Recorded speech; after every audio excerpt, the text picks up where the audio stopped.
Hello everyone, स्वागत है आप सभी का एग्जाम गुरु यूट्यूब चैनल में। दोस्तों, एसएससी फेज 9 का नोटिफिकेशन कल जारी हो चुका था, जिसके बारे में मैंने आपको प्रीवियस वीडियो में सारी जानकारी दे दी है। कल ही मैंने आपको बताया था कि एक और वीडियो अपलोड करूंगा जिसमें एसएससी फेज 8 में कौन कौन से पोस्ट के लिए क्या कट ऑफ गया था, सबसे कम कट ऑफ किस पोस्ट के लिए जाता है और मैक्सिमम कट ऑफ किस पोस्ट के लिए जाने वाला है। ये तीनों जानकारी आपको अगली वीडियो में देने वाला था। सो नेक्स्ट वीडियो आप सभी के सामने है। इस वीडियो में मैं आपको बताऊंगा कि एसएससी फेज 9 में आपको किस पोस्ट के लिए अप्लाई करना चाहिए और सारे पोस्ट का कट ऑफ आप कैसे कंपेयर कर सकते हो, यह भी आपको इस वीडियो में बताने वाला हूं। तो आप वीडियो को लास्ट तक जरूर देखें। इसके अलावा आप कौन कौन से पोस्ट के लिए अप्लाई कर सकते हो, इसके रिगार्डिंग भी स्टूडेंट के मन में बहुत सारे डाउट्स हैं, तो उसे भी मैं आपको इस वीडियो में क्लियर कर दूंगा।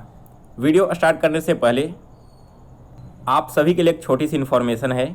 अगर आप अनअकैडमी का प्लस फीचर ज्वाइन करते हो तो यहाँ पर अभी ऑफर चल रहा है। 6 महीने का प्लान लेने पर आपको 2 महीने का एक्स्ट्रा प्लान दिया जाता है और 24 महीने का प्लान लेने पर 4 महीने का एक्स्ट्रा प्लान आपको दिया जाएगा। इसके अलावा दोस्तों, अगर आप 12 महीने का एनडीए का कोर्स परचेज करते हो तो इसके साथ आपको 12 महीने के लिए एसएसबी यानी कि इंटरव्यू का कोर्स भी फ्री ऑफ कॉस्ट दिया जाएगा। इसके अलावा दोस्तों, एक नया बैच लॉन्च किया गया है इंडियन नेवी के लिए। इस बैच का नाम है विराट। ठीक है, यह आपका 45 दिन का एक क्रैश कोर्स है जो कि 29 सितंबर से 10 नवंबर तक चलने वाला है। इसके बाद दूसरा बैच है MNDA जो कि एक प्रैक्टिस सेशन बैच है और यह भी आपका 29 सितंबर से स्टार्ट हो चुका है। अगर आप इनमें से किसी भी बैच को ज्वाइन करना चाहते हो तो बैच ज्वाइन करने का लिंक मैंने वीडियो के डिस्क्रिप्शन बॉक्स में दे रखा है और नीचे दिए गए लिंक पर आप क्लिक करके मेरा कोड यूज करते हो एग्जाम गुरु 10, तो इन सभी कोर्सेज पर आपको 10% का एक्स्ट्रा डिस्काउंट देखने को मिल जाएगा। चलिए दोस्तों, अब आज का वीडियो स्टार्ट करते हैं। तो सबसे पहला जो डाउट था आपके मन में वो था कि कौन कौन से पोस्ट के लिए अप्लाई आप कर सकते हो। तो मैंने आपको जैसा कि कल ही बताया था कि यहाँ पर टोटल 3 कैटेगरी में इस वैकेंसी को डिवाइड किया गया है। पहला है मैट्रिक लेवल का, दूसरा है आपका 12th लेवल का और तीसरा है ग्रेजुएशन का। अब मान लो अगर आपने मैट्रिक कर रखा है और 12th कर रखा है, ग्रेजुएशन नहीं किया है, तो आप मैट्रिक और 12th दोनों ही लेवल के लिए अप्लाई कर सकते हो। दोनों के लिए आपको अलग से एग्जाम देना होगा। अब अगर बात करें कि 12th में भी लगभग 20 से 25 तरह के पोस्ट निकाले गए हैं, तो आप इनमें से कौन कौन से पोस्ट के लिए अप्लाई कर पाओगे। तो आप चाहो तो टोटल जो 20 के पोस्ट निकाले गए हैं ना, इन 20 पोस्ट के लिए अप्लाई कर सकते हो और फिर जो भी आपके मार्क्स आएंगे उस मार्क्स के बेसिस पर आपका डिसीजन होगा कि आप किस पोस्ट में जाना चाहते हो।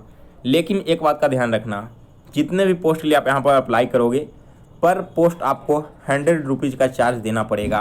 तो अगर आप केवल 2 पोस्ट के लिए अप्लाई करते हो 12th लेवल का, तो वहाँ पर आपको 200 देने होंगे और एक पोस्ट के लिए अप्लाई करते हो 10th लेवल का तो 100 उसका, यानी कि इस तरह से टोटल मिलाकर 300 रुपये देने होंगे। तो आप चाहो तो 10th का टोटल पोस्ट और 12th का टोटल पोस्ट भी अप्लाई कर सकते हो, लेकिन सिर्फ आपको अलग अलग सारे पोस्ट के लिए पेमेंट करने होंगे। और इसी तरह अगर आप 10th पास कर रखे हो, 12th भी आपका कंप्लीट है और ग्रेजुएशन भी कंप्लीट है, तो इन तीनों ही लेवल पर आप किसी भी पोस्ट के लिए अप्लाई कर पाओगे। बस उस पोस्ट का क्वालिफिकेशन देख लेना क्या क्या डिमांड है। तो ये था आपका अप्लाई करने का तरीका कि कौन कौन से पोस्ट के लिए किस तरह से आपको अप्लाई करना है। नेक्स्ट अब हम देखेंगे कि यहाँ पर कौन कौन से पोस्ट के लिए क्या कट ऑफ जाने वाली है और पिछले साल क्या कट ऑफ गया था। तो देखो दोस्तों, कट ऑफ को देखने से पहले मैं आपको प्रीवियस ईयर के 3 ऐसे पोस्ट की बात कर रहा हूं जिनमें से 2 पोस्ट में सबसे कम कट ऑफ गया था और एक पोस्ट का सबसे हाईएस्ट था। ये तीनों ही पोस्ट आपके 10th लेवल के हैं। और यहाँ पर देखो, अगर किसी एक स्टूडेंट ने 10th लेवल का एक एग्ज़ाम दिया और इसमें 100 मार्क्स उसने सिक्योर कर लिए हैं। अब एक और स्टूडेंट है जिन्होंने भी 100 मार्क्स सिक्योर किए हैं और उसने भी 10th लेवल का ही एग्ज़ाम दिया है। लेकिन इसमें से पहला जो स्टूडेंट है उसने लाइब्रेरी क्लर्क या फिर फ़ोटो आर्टिस्ट के लिए अप्लाई किया और दूसरा जो स्टूडेंट है उसने MTS पोस्ट के लिए अप्लाई किया था। तो अब बताओ यहाँ पर सिलेक्शन किसका होगा। 100 नंबर लाने पर सिलेक्शन यहाँ पर उस स्टूडेंट का होगा जिसने लाइब्रेरी क्लर्क या फिर फ़ोटो आर्टिस्ट के लिए अप्लाई किया है। लेकिन जिसने MTS के लिए अप्लाई किया है उसे कितने मार्क्स लाने होंगे, मिनिमम 155 मार्क्स लाने होंगे। तो ये सबसे बड़ा फैक्टर है आपके सही पोस्ट सिलेक्शन का। अगर आप सही पोस्ट सेलेक्ट करते हो तो कम नंबर लाकर भी आप यहाँ पर पास हो जाओगे। तो पोस्ट कैसे सेलेक्ट करना है इस चीज़ को ध्यान से समझो।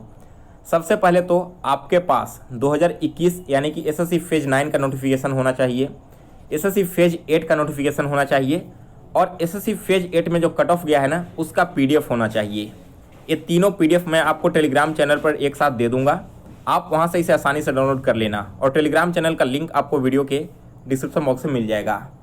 अब देखो करना क्या है, आप पहले 9th जो एसएससी फेज 9 का नोटिफिकेशन रिलीज हुआ है कल, वो ओपन करना और इनमें से देखना कि आपको कौन कौन से पोस्ट के लिए अप्लाई करना है। उन सभी पोस्ट को सेलेक्ट कर लो जो आपके पसंदीदा पोस्ट हैं और जिसके लिए आप एलिजिबल हो। अब इसके बाद उन सभी पोस्ट को एक जगह लिखने के बाद आप एसएससी फेज 8 यानी कि 2020 का नोटिफिकेशन ओपन करना और इसमें क्या देखना है आपको कि इस पोस्ट के लिए क्या पोस्ट कोड रखा गया है। मान लो कोई एक इंस्पेक्टर का पोस्ट है और इसे रखा गया है 10-220, जबकि एक है क्लर्क का पोस्ट जिसका कोड है 10-230। तो इस तरह से जो जो पोस्ट आपने सेलेक्ट किया है उसका कोड देख लेना क्या है, और फिर जो 2020 में कट ऑफ गया था ना उस कोड का, उससे आप कंपेयर करके देख लेना कि जो अगर आपने 10 पोस्ट सेलेक्ट किया है तो इस 10 पोस्ट में से कौन कौन से पोस्ट का लोवेस्ट कट ऑफ गया है, और फिर जब फॉर्म भरना तो उसी पोस्ट को वहाँ पर प्रेफरेंस में डाल देना। तो इस तरह से आप चाहो तो बिल्कुल अच्छे से सोच समझ कर एक अच्छा पोस्ट सेलेक्ट कर सकते हो। यही काम आपको 10th लेवल पर करना है, 12th लेवल पर करना है और ग्रेजुएशन लेवल पर भी करना है, इन तीनों ही सिलेक्शन में। मैं यहाँ पर आपको हर एक पोस्ट के लिए अलग अलग कट ऑफ क्लियर कर देता, लेकिन टोटल 50 से लेकर 70 तरह के पोस्ट निकाले जाते हैं एसएससी फेज एग्जाम के थ्रू। तो सभी पोस्ट के लिए अलग अलग कट ऑफ बताना पॉसिबल नहीं है, इस वजह से मैंने आपको तरीका केवल समझा दिया है। अब आप सारे पीडीएफ को डाउनलोड करके खुद से अपना कट ऑफ चेक कर पाओगे। और बात करें अगर तैयारी की, तो आपको मैथ्स के लिए मैंने पहले भी कहा है, मैथ्स के लिए आपको केवल प्रीवियस ईयर के क्वेश्चन सॉल्व करने हैं, वही आपके लिए काफ़ी होगा। खास करके जो 10th और 12th लेवल के एग्जाम होंगे एसएससी फेज 9 में, वो तो बहुत ईजी लेवल के होंगे। केवल आपको ग्रेजुएशन के लिए सीजीएल और सीपीओ इन दोनों का मिक्स्ड सिलेबस पढ़कर जाना होगा। इसके बाद इंग्लिश के लिए मैंने आपको सजेस्ट किया था नीतू मैम की जो इंग्लिश की बुक आती है, उससे आप ग्रामर को बहुत अच्छे से कंप्लीट कर सकते हो। वोकैब के लिए आप यूज कर सकते हो नीतू मैम के जो प्रीवियस ईयर के वोकैब्स दिए गए हैं वो, एसएससी के जो प्रीवियस ईयर्स के वोकैब पूछे गए हैं वो। इसके अलावा इंग्लिश की एक बुक आती है जिसका नाम है ब्लैक बुक, इसमें आपको बहुत अच्छे तरीके से सारे वोकैब कंप्लीट करवाए गए हैं, चाहे वो एंटोनिम सिनोनिम्स हो, वन वर्ड हो या फिर इडियम्स एंड फ्रेजेज हो। तो इन दोनों बुक को यूज करके आप इंग्लिश भी बहुत अच्छे से स्ट्रॉन्ग कर पाओगे। इसके बाद नेक्स्ट है आपका रीजनिंग। तो रीजनिंग के लिए केवल और केवल आपको मॉक टेस्ट देने हैं और हो सके तो प्रीवियस ईयर के पेपर सॉल्व कर लेना, that's enough for this exam.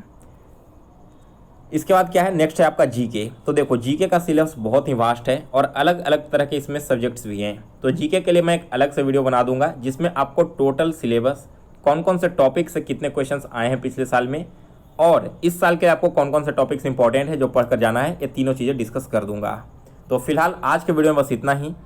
अगर आपको ये वीडियो पसंद आया हो तो प्लीज़ इसे लाइक और शेयर कर दें, और नए कैंडिडेट से रिक्वेस्ट है कि आप चैनल को सब्सक्राइब कर बेल नोटिफिकेशन को ऑन कर लें, जिससे आगे आने वाली हर एक वीडियोज़ की नोटिफिकेशन आप तक सबसे पहले पहुंचती रहे।